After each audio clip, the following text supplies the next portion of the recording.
Урматтуу журналисттер, мынакей биз сиздерге баягы ошол үйдүн кантип курулуп атканын мынакей бирден бир мисалы.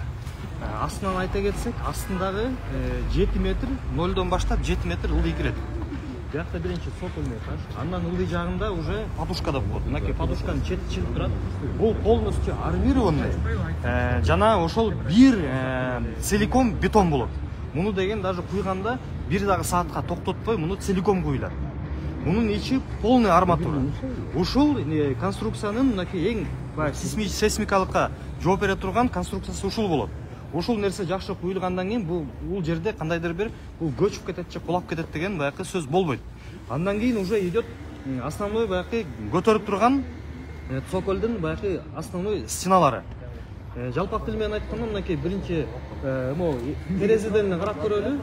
Ширинасы 50 сантиметрби? 30 сантиметр целиком арматура бетон. Ушул нерсе полный анын үстүн көтөрүп турат. Өзүңүздөр көргөндөй эле мынакей несущий конструкцияларды кандай куюлуп атканын көрсөңүздөр болот. Мынакей арматуралардын учтары чыгып турат.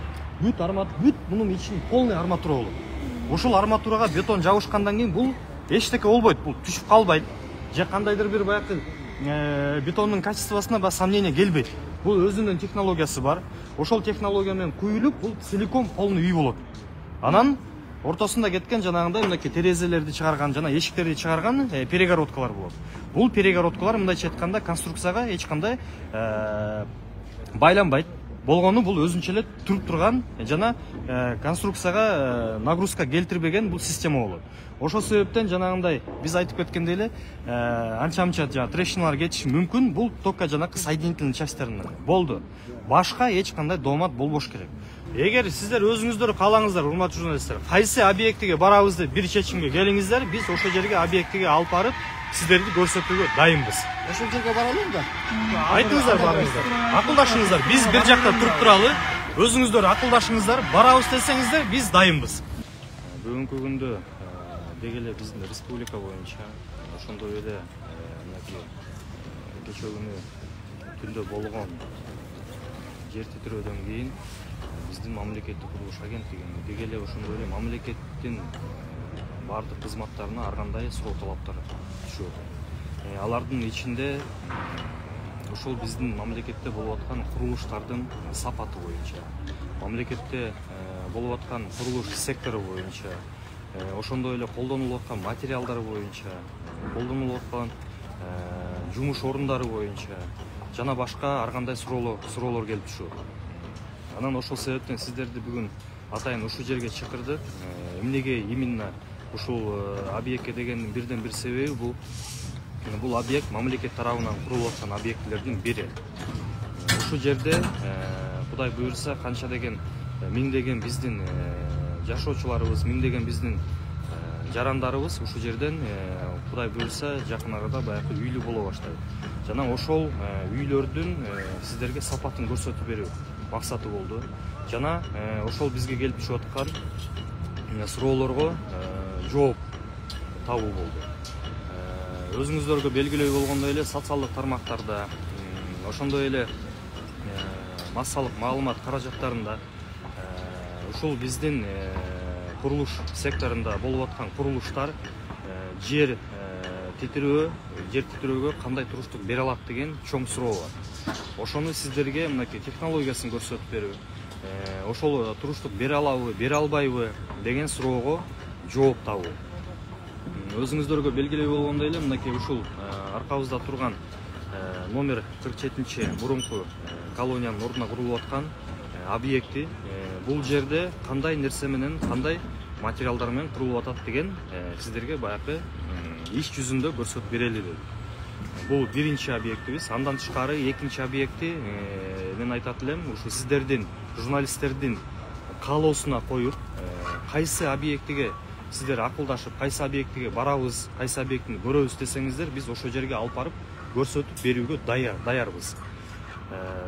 Эми көп баягы суроолорду сөз менен айта бербестен иш жүзүндө баягы көргөзүп берели, уруксат берсеңиздер.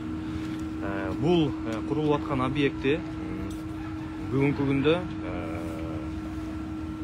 туннельный система менен курулуп атат.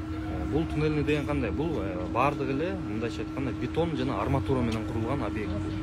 Мунун туруштук сейсмология жагынан алып келгенде жер титирөөгө 9 балга чейин туруштук бере алат.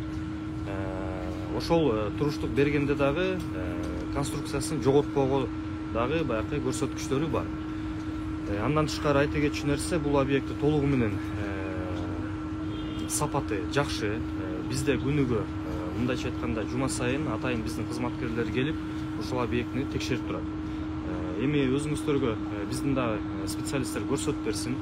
Ушул жерден кандай арматуралар колдонот, кандай бетон колдонулуп атат. Биздин специалисттер дагы өзүнүн оборудованиялары менен келип азыр сиздерге көрсөтүп берет. Андан эмесе уруксат берсеңиздер, биз көрсөтүүгө кирели. Мырза бир суроого жооп бере кетесизби? Мына буга чейин көп объекттер курулбадыбы мына жеке компаниялар тарабынанчы? Азыр эми ошону социалдык тармактарда деле көрүп атабыз. Жаракка кеткен, же болбосо бир жеринен суу алып калган көп фактылар бар да. Эми ошолор кайрадан текшерилеби же негизи эле алардын сапаты кандай?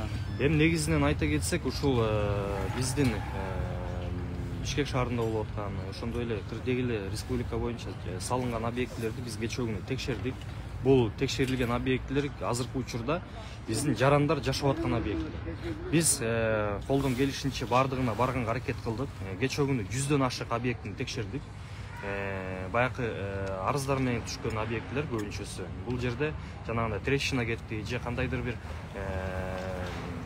жаракалар кетти деген суроолорго ошол жерден биздин специалисттер барып жеринен көрүп, ошол жашоочуларга суроолоруна жооп берди. Мисалга айта кетсек, мынакей көп суроо келди, бул жанакы үйдүн ичиндеги трещиналар кетти деген. Жер титирөө негизинен айта келсек, бул 4,5 балга чейин болгон жер титирөө болду. Бул негизинен катуу эле жер титирөө. Бирок Кудайга шүгүр, бизде республика боюнча мындай кулап калган көп кабаттуу объект жок. Чоң жаракасы бар объектилер жок. Болгону эле перегородка менен ригелдердин ортосунда болгон шовтордон кетти. Андан тышкары жанагындай дверной проем деп коет, оконный проем. Ошолордун жанакы бекилген жерлеринен штукатурканын трещиналары кетти. Эми алар ачыгын айтыш керек, бул незначительный трещиналар. Аларды жөн эле сыртынан эле баягы шпатлевкасын жаңыртып койсо болот. Андан тышкары бирден бир катуу талкууга түшкөн бул Ысык көл облусундагы Кыргызское море пансионатында болгон баягы жаракатты көрсөтүп чыкты. Ал жерде деформационный шовтон баягы штукатуркасы түшүп калган. Негизинен эми технология боюнча деформационный шовтун үстүнө штукатурка колдонбош керек. Анын үстүндө баягы жеңил конструкциядан болгон темир менен гана жабылыш керек. Бирок эми тилекке каршы ошо ремонт кылганда ошол деформационный шовтун үстүн штукатурка болуп койгон. Жана ошол жер титирөө болгондо имараттын баягы өзүнчө бөлүктөн болгондо кайрылгыла деп. Бүгүнкү күндө эми кечээ ачыгын айтыш керек, уже баягы кайрылуулар уже токтоду. Кечээ күнү болгон кайрылуунун баарын изилдеп чыгып, ордунан барып караганга да аракет кылдык. Чоң кандайдыр бир ошол имараттын жараксыз болуп калууга болгон чоң жаракаттар табылган жок. Болгону жанагы айтып кеткендей эле соединительный швы деп коет. Орусча айтканда ошол жерлерден гана анча-мынча баягы штукатуркалары же шпатлевкасы түшүп калган эле учурлар табылды. Канча кайрылуу болду? 100дөн ашык кайрылуу болду. Анын баарын биз түнгө чейин барып жеке ордунан барып көрдүк. Биздин кызматкерлер барып көрүштү. Эч кандай баягы коркунучка алып келүүчү баягы жаракаттар табылган жок. Кайрылуунун басымдуу бөлүгү жеке жана компаниялардан үй алгандар болдубу же кайсы жактан үй алган? Эми ар кандай объекттер түштү. Бул союз учурунда салынган объектлерден баштап акыркы вотко берилген үйлөргө чейин болду. Эми андан тышкары айта кетчү нерсе, дагы бир чоң нерсе бар. Биз алардын ичинде баягы мыйзамсыз салынган же мыйзамдуу салынган деп да бөлгөн жокпуз. Ошол кишилер биздин жарандар жашап аткан баардык үйлөргө барып, ошол жерден жеринен карап, баардыгын изилдегенге аракетибизди көрдүк. Мырза, былтыр Түркиядагы тертиптүүдөн кийин атайын комиссия түзүлбөдү беле? Бишкектеги баардык имараттар текшерүү боюнча ошонун жыйынтыгы кандай болду? Такыр эле ошону айтып. Жыйынтыгы боюнча ал комиссиянын жыйынтыгы баардыгы бардык мүчөлөрдүн баары кол коюп берген. Ал жыйынтык боюнча кыскача айта кеткенде ошо бизде курулган объектилер бардык сейсмологиялык жоопторго, талаптарга жооп берет деген жыйынтыкка келген. Анын ичинде биздин эл өкүлдөрүбүз да болгон, жогорку кеңештин депутаттары, андан тышкары биздин дагы кызматкерлер болгон, специалисттерибиз бардыгы болгон. Ошону текшергенде кандай инструменттер менен текшердиңиздер сиздер? Эми ар кандай инструменттер менен текшердик. Бул биз сипилдетип көрдүңүздөрбү же бетондордун составын, бетондордун составын көрдүк. Ошол жерде колдонулган арматуралардын, материалдардын баягы сертификаттарын карадык. Ошол действительно экспертизадан өткөнбү, сертификациядан өткөнбү, мамлекеттик курулуш агенттигине караштуу сертификация кызматынан ошо чын эле сертификаттарын алганбы, ошол жердеги журналдардан бери текшерип, кайсы партия менен кандай келгенин дагы баардыгын карап чыккан. Бүгүнкү күндө ошондо бардык Бишкектеги имараттардын бардыгы жетиштирүүгө туруктуу деп айтса болот да? Туруктуу деп айтса болот. Рахмат. Рахмат.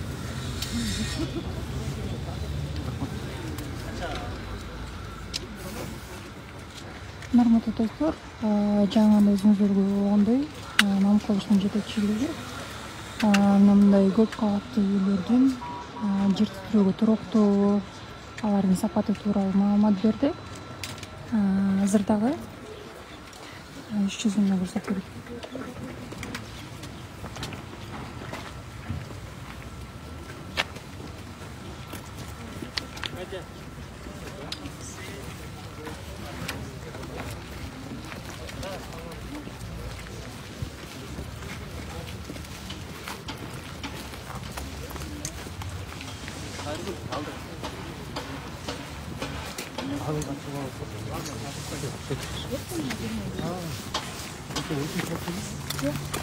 Журналисттер ар бир маселе ордунан келип, ошол биздин кызматкерлер болобу же ошол жакта иштеген технадзор болобу же прораб болобу күнүгө кол коюп, тийиштүү баягы иш-чараларды жүргүзүп турат. Эгер кандайдыр бир мүчөлөштүктөр болсо, эгер ошол жерде кандайдыр бир кырсыктар болсо, ошол журналдар архивде сакталып турат. Жана жоопкерчиликти алган ар бир объекти өзүнүн кызматкерлери болот. Ошол кызматкерлерден ушул журналдарга ылайык, ушул иш кагаздарга ылайык каалаган убакытта биз суроо талаптарды коюуга мүмкүнчүлүгүбүз бар. Бул жерден эми айта кетсек, мынакей генералдык планынан баштап акыркы журнал инструктажа деген бар. Ошого чейин мынакей ордунда турат.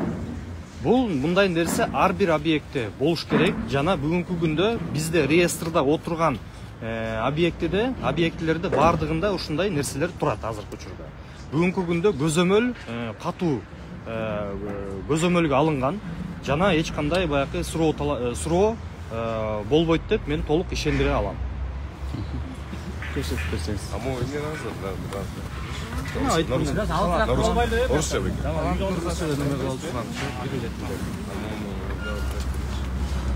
Так, эми урматтуу журналисттер, эми биздин специалисттерге баягы сөз берсек, ушул биздин специалисттер жеринен кандай испытанияларды кылат, кандай материалдарды колдонгону боюнча баягы көрсөтмөлөрдү сиздерге көрсөтүп берсе.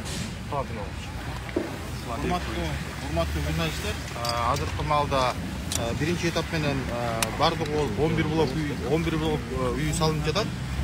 Бул жерде 18 этаждан 24-28 этажга чейин курула турчу объекттер көрсөтүлгөн. Бардыгы бол 39 блок үй түшөт. Ал эми өзүңүздөр көрүп тургандай эле курулушта көрүп кете турган болсок, жаңы технология менен колдонуп аткан заманбап проектировать этилген үй болуп эсептелинет. Себеби деген бул практика Германияда согуштан кийинки алынган, мындай айтканда панельный каркасный үй болуп эсептелинет. Өзүңүздөр көргөндөй эле биз ар бир этаптарын азыр биздин лаборатория менен жана башка институттарыбыз менен испытанияларын алып, журнал производстволору менен, журнал технический надзорлору менен ар бир этаптарын кабыл алып атабыз. Азыр мына сиздер менен азыр бетондун канчалык качествосы кандай экенин бизде өзүбүздүн ошо техникалык аппараттарыбыз бар. Ошол аппараттар менен сиздерге көрсөтүп берип койсок. Буга чейин дагы айтып кетет элек, эми мына жакын жерлерде жер титирөөлөр болуп атат, бирок биздин мамлекетибизде баягы Союздан тарагандан кийин биздин сейсмикалык өрөң болгондугубузга байланыштуу биздин курулушка болгон багытыбыз абдан талабы күчтүү болгондугуна байланыштуу биз дагы бир жолу ушул жарандарыбызды айтып кете алабыз. Себеби дегенде бизде курулушта көзөмөл абдан катуу күчтүү жүрүп жатат. Андан тышкары айта кетчү нерсе, урматтуу журналисттер, дагы бир чоң суроо бар. Бүгүнкү күндө ошол республикада болгон үй маселеси, бул жерде эмне үчүн кымбат деген суроо талап бар. Эми бул суроого жооптун негизи жооп оңой эле. Бүгүнкү күндө колдонулуп аткан материалдар, ошондой эле жумуш күчтөрү кымбат болгондугуна байланыштуу жана ошондой эле ошого байланыштуу талаптардын эң мындайча айтканда күчтүү талаптар коюлгандыгына байланыштуу. Эми орто баа менен алып келгенде бүгүнкү күндө бир квадрат үйдү куруш үчүн болжомол менен орто эсеп менен $700 $900 чейин мынакей орто эсеп чыгып атат. Ошол бир квадратка бул себестоимость. Ошол $700 баштап мындайча айтканда ошо $700 бир квадратка жумушчуга акчасын төлөп бериш керек. Ошондой эле арматурасын сатып алыш керек. Ошондой эле башка бетон материалдарын да сатып алыш керек. Ошонун баардыгы мынакей сиздерге наглядный пример катары ушул жерге чакырып сиздерге көрсөтүп берип атабыз. Анан ар кандай суроолор пайда болуп атат. Эмне үчүн кымбат, эмне үчүн тигиндей же мындай деген баягы суроолорго кыскача жооп ушундай болсун. Ошону сиздерден суранат элем.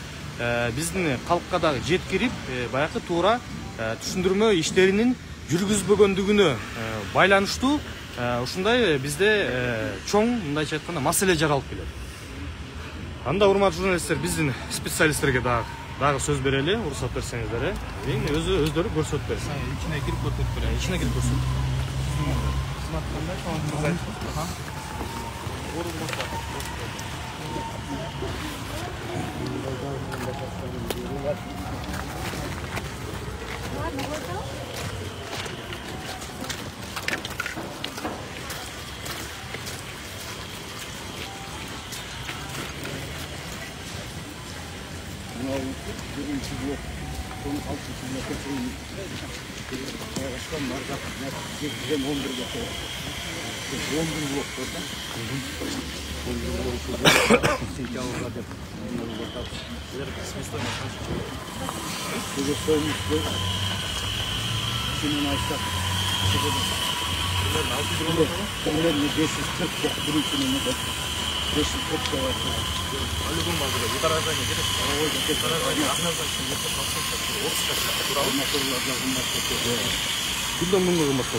Yandan girebiliriz mi? Altıma gelin abi.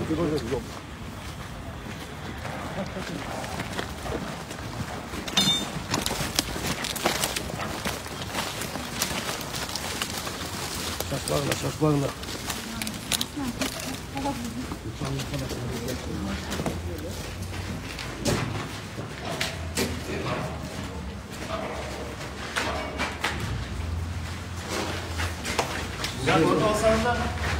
Бұл жерде bir komnat, анан 3 komnat. Мына коммерческий помещение. Кармабагы. Баягы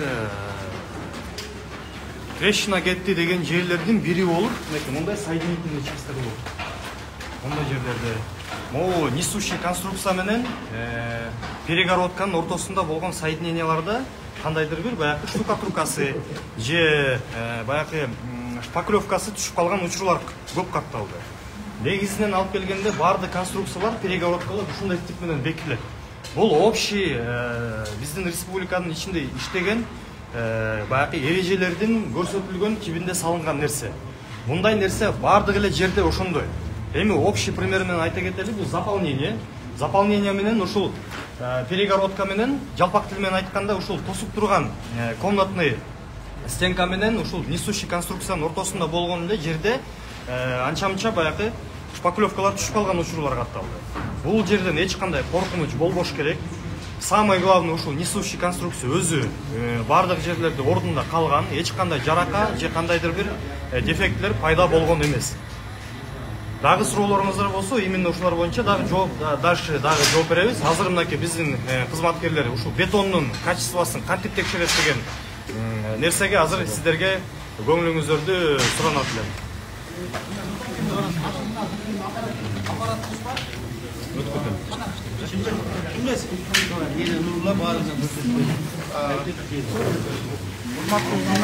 Кичине алчыраак эле турбайлы, Алчыраак эле, кичине. Артка тура албайлы, баары тарткандай болот. Урматтуу журналисттер, мына биздин строй сертификация лабораториядагы инспекторубуз болот. Өзүңүздөр көргөндөй колундагы акыркы моделиндеги аппаратура менен азыркы куюлган бул бетондун кубатын силерге бир сыйра көрсөтүп берип койдум. Биринчи өзүңүздүн аты жөнүңүздү айтып маалымат берип койбойсузбу, анан кийин эксперимент кылалы. Аты жөнүңүз ким? Атым Токтораев Чыңызбек Самарбекович. Мен деген лабораторияны жетектейм. Республиканский центр строительной сертификации. Гострой Кыргызской республикасы жетектейм. Азыр мен силерге демонстрация көрсөтүп берем, кандай испытание өтөт. Аныктайбыз бетонду. По проекту канча и фактически канча марка чыгат. Негизи эреже боюнча кандай болуш керек, ошону түшүндүрүп берсеңиз. Азыр көрсөтөбүз. Азыр ошону айтып берет урматтуу журналисттер. Азыр кичине суроолорду токтотуп турсак. Эрежеси боюнча булар биринчи застройщик бизге заявка берет, договор түзөт. На основании договора биздин специалисттер выезд жасайт жака, келип текшерип берет. Текшерип туруп биз фактически результаттарды аныктап беребиз. Анан биздин протокол испытания менен госстрой контроль деген бар, ошолар заключение жасап, акт кабыл алат, этапкалар кабыл алат. Мека, сними вот это. Баарыңыздан көргөндөй болмун. Кандай текшерилетин айтып берсеңиз. Отуруңуздар. Российский пистолет. Бетона деп айтылат. Бул сразу эле электронный сразу эле маркасын чыгарып берет азыр. Азыр деген биз 15 удар жасайбыз. Бул деген стандартта ошондой жазылган. Стандарт бар, Кыргыз мамлекет ГОС деген 22690. Ушул стандарт менен азыр испытание бетонду аныктап беребиз.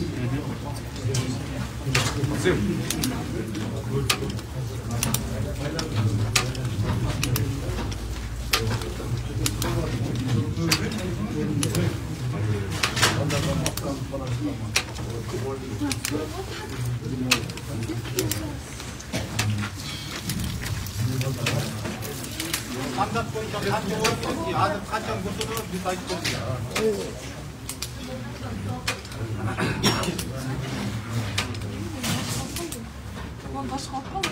Мендекен. Зови. Стандарт боюнча по проекту заложено бияка B25. Бул B25тин баягы разрушающий нагрузкасы 33 мегапаскаль болуш керек. Биздики фактически азыр 31 мегапаскаль болот. Мунун если процентти соотношение алсак санасак, азыр деген 0,97% прочность алды деп азыр билдирип атат. Бул нормальный. Марка B25ге аныкталды азыр. Андан тышкары урматтуу журналисттер, мынакей ар бир объектинин, ар бир көп кабаттуу үйдүн Азыр өзүнчө бересизби мындай ар бир көп кабаттуу үйдүн, ар бир этаждын, мындайча айтканда, өзүнүн этапкасы бар. Этапка деген сөзү бар. Бул этапка деген ар бир коюлган нерсенин баягы качествосын убагында текшерилип туруш керек жана биз көрсөткөн журналдарга колдор коюлуп, отметкалар кылынып турат. ошолордун бири болуп мынакей биринчи этажда турабыз азыркы учурда. Ушу биринчи этаж куюлуп бүткөндөн кийин эле биздин специалисттер келет дагы ушинтип ар бир жерди атып текшерип турат. Андан тышкары ошол жака куюлуп аткан арматуранын бетондун мындайча айтканда кичинекей кусоктору алынып дагы андан тышкары дагы экспертизадан өтүп турат. Ошол себептен мынакей биздин кызматкерлер көрсөткөндөй эле бул жердеги бетондун мынакей өзүңүздөр күбө болдуңуздар 0,97%га уже баягы прочностун алды.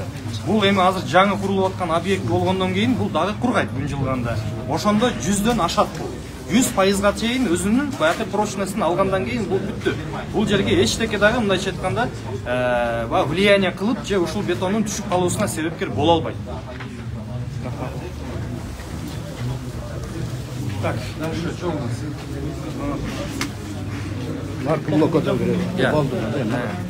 Урматтуу журналисттер, жүрүңүздөр, биз сиздерге жанакы арматуранын токулушу боюнча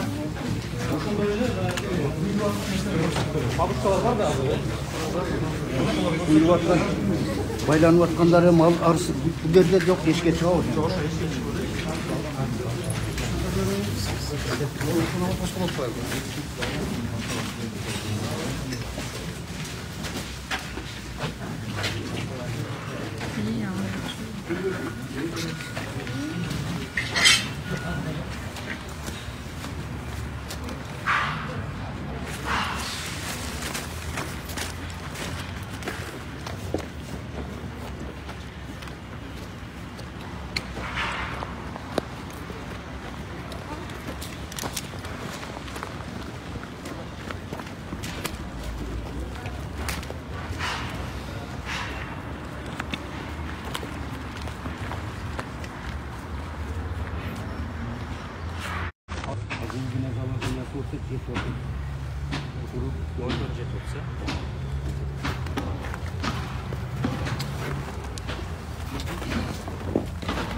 Бияка туруп алсаңыздар коопсуздук болот.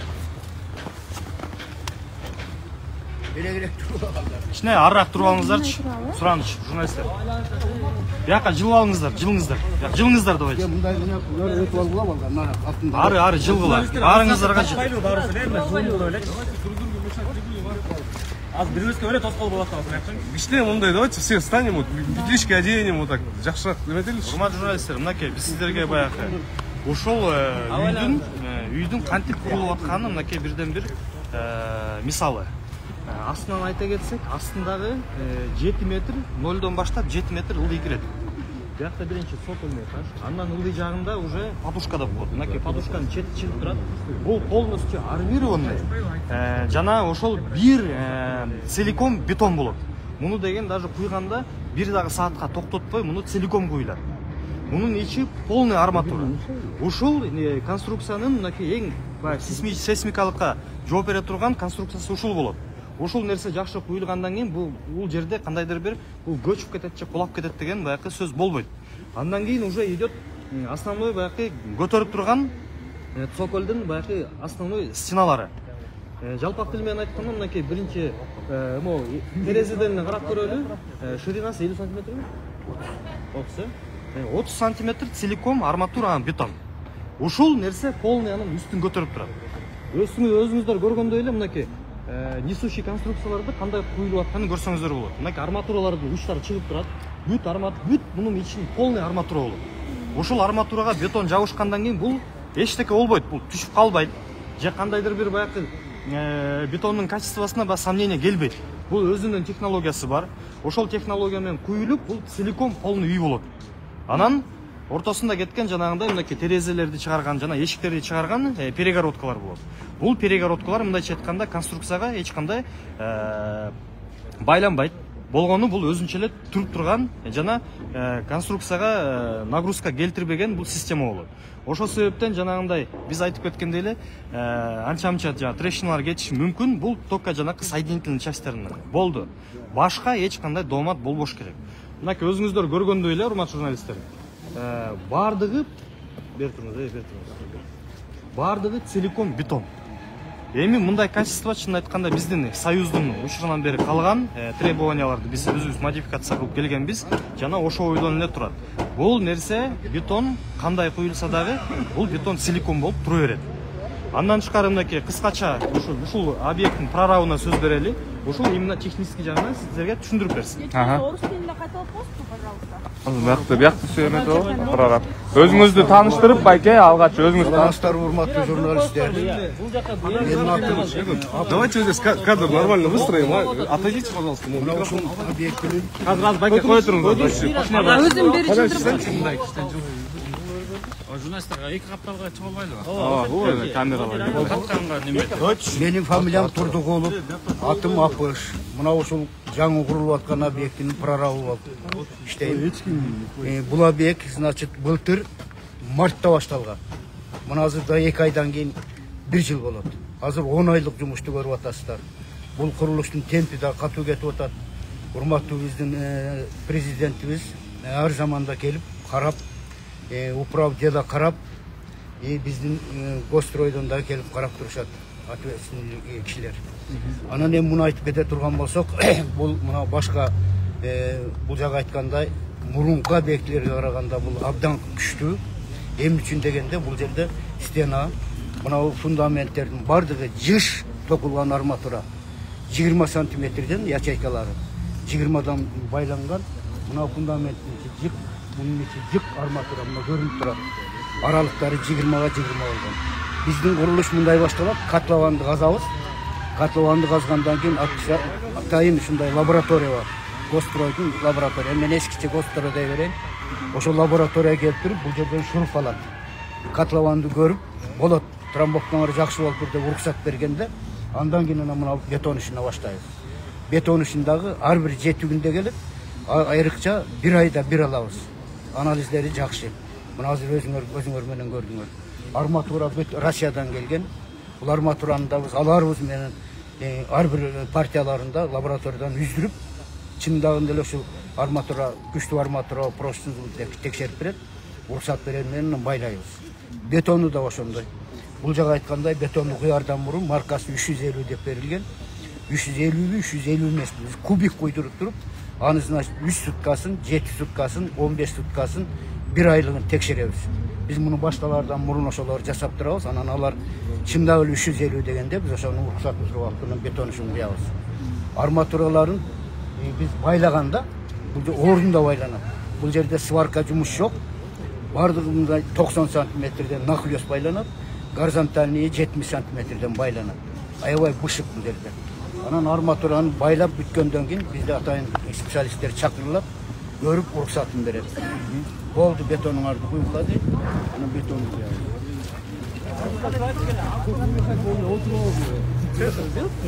Не заходил никто. Уважаемые журналисты, все, могу начать. Все, готовы все, да? Уважаемые журналисты, еще раз здравствуйте. Теперь на русском, наверное, скажем, да? Да. Здесь, вот как вы видите, после вчерашних событий, точнее, после землетрясения, которое по баллу составило 4,5 на территории города Бишкек, у нас начались массовые проверки.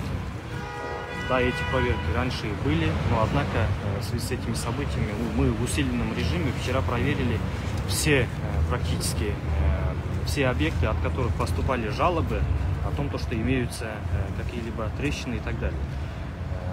Мы проверили более 100 объектов, и по этим 100 объектам были выявлены незначительные, малозаметные трещины, где были заметны, что отпала где-то часть штукатурки, шпаклевки и так далее. И в основном эти трещины появились именно в части соединительных частей между основными несущими конструкциями и заполнениями. И они каких-либо, так скажем, опасений для этого нет. Кроме этого, мы сегодня вот выехали именно на объект, который строится со стороны государства. Это жилые дома, место старой 47-й колонии. Вы сами наглядно это все посмотрели, каким образом вся проверка проходит и каким образом вообще объекты у нас в Кыргызстане в целом строятся. я думаю, могу уверить о том, что каких-либо нарушений, либо каких-либо, так скажем, недобросовестное строительство у нас на сегодняшний день на территории Кыргызской Республики нет. Вот вы про этот объект очень подробно сейчас рассказывали на кыргызском. Можете так? Касательно данного объекта мы наглядно вам показали о том, что любой объект, прежде чем строится, она проходит соответствующие проверки и экспертизы, в том числе госэкспертизу, начиная от качества грунта, заканчивая там перекрытием, грубо говоря. И исходя из этого, мы вам показали наглядно, каким образом это все делается. То есть сначала идет котлован, утрамбовка, потом заливается основная подушка здания, которая полностью состоит из арматуры и бетона. Кроме этого, и потом дальше идет до отметки нуля, идет полностью несущая конструкция, на котором будет стоять все здание. Она тоже полностью армированная и из бетона. И в дальнейшем уже идет первый этаж и так далее, которые также состоят из основных несущих конструкций и дальше заполнение. Здесь данный объект полностью практически армированный, полностью из бетона. Здесь заполнение, как мы вам показали, идет только наружные стены, где оконные проемы. И то она тоже как бы из кирпича, и практически каких-либо сомнений именно в строительстве данного объекта, либо в целом других объектов на территории Кыргызской Республики не должно быть. Технология на сегодняшний день и способы строительства практически одинаковые во всех объектах, и требования также полностью идентичны для всех объектов без исключения. Какая здесь проверка проходит, это же проверка уже в других объектах это все производится. И на сегодняшний день со стороны Госстроя уделяется особое внимание именно на качество строительства. Технология не смогли. Касательно технологии строительства, здесь применяется способ туннельной системы. Она полностью идет заливаемая бетоном. Здесь основные конструкции идут полностью бетонированные, армированные. Как наш прораб сказал, каждые 20 сантиметров идет арматурные каркасы, на которые заливается бетонная смесь. В других объектах практически аналогичная же система. Там идет только колонны, основные несущими конструкциями, и в дальнейшем идет уже как бы заполнение. Но сама в общем целом технология строительства практически одинаковая. Она состоит из бетона основного компонента и арматуры. Полностью это вся арматура, все элементы строительства полностью проходят сертификацию, испытания и соответствующие экспертизы через службы госагентства, то есть через все службы и экспертные службы нашего, так скажем, ведомства. Примерно сколько баллов выдержит? Примерно все объекты, которые на сегодняшний день на территории города Бишкек строятся и в целом республики, они должны выдержать по нормам до 9 баллов.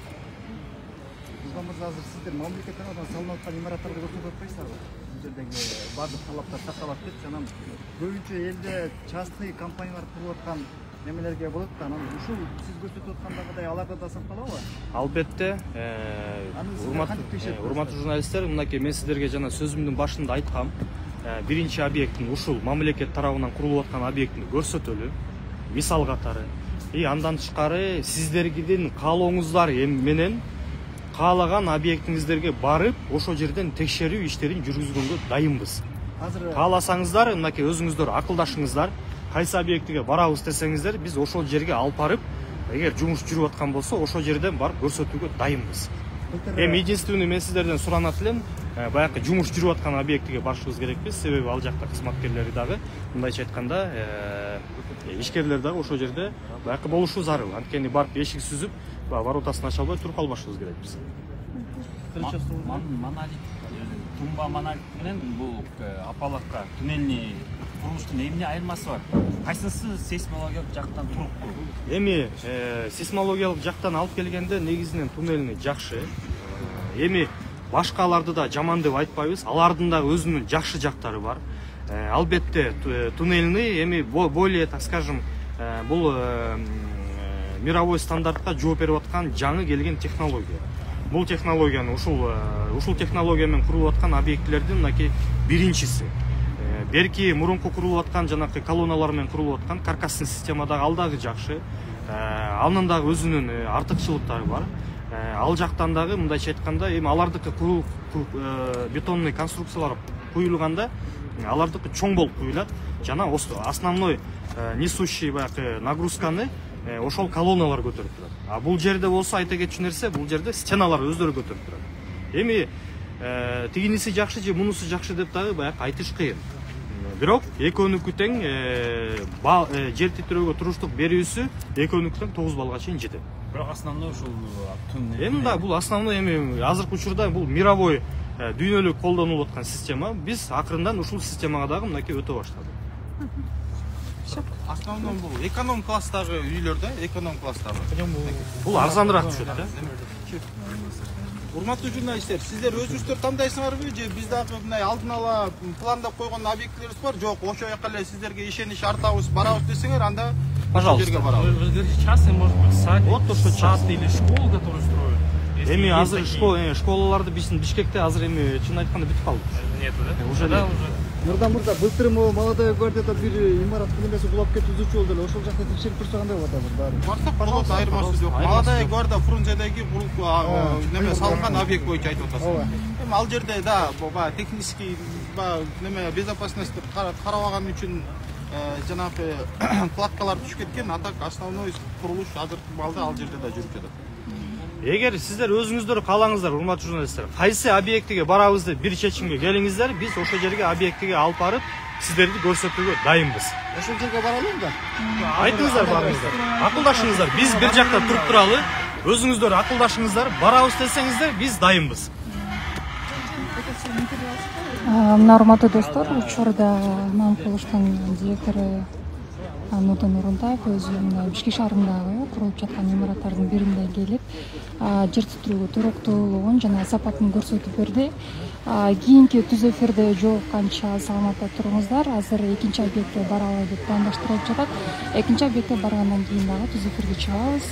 Биз менен бирге болуңуздар.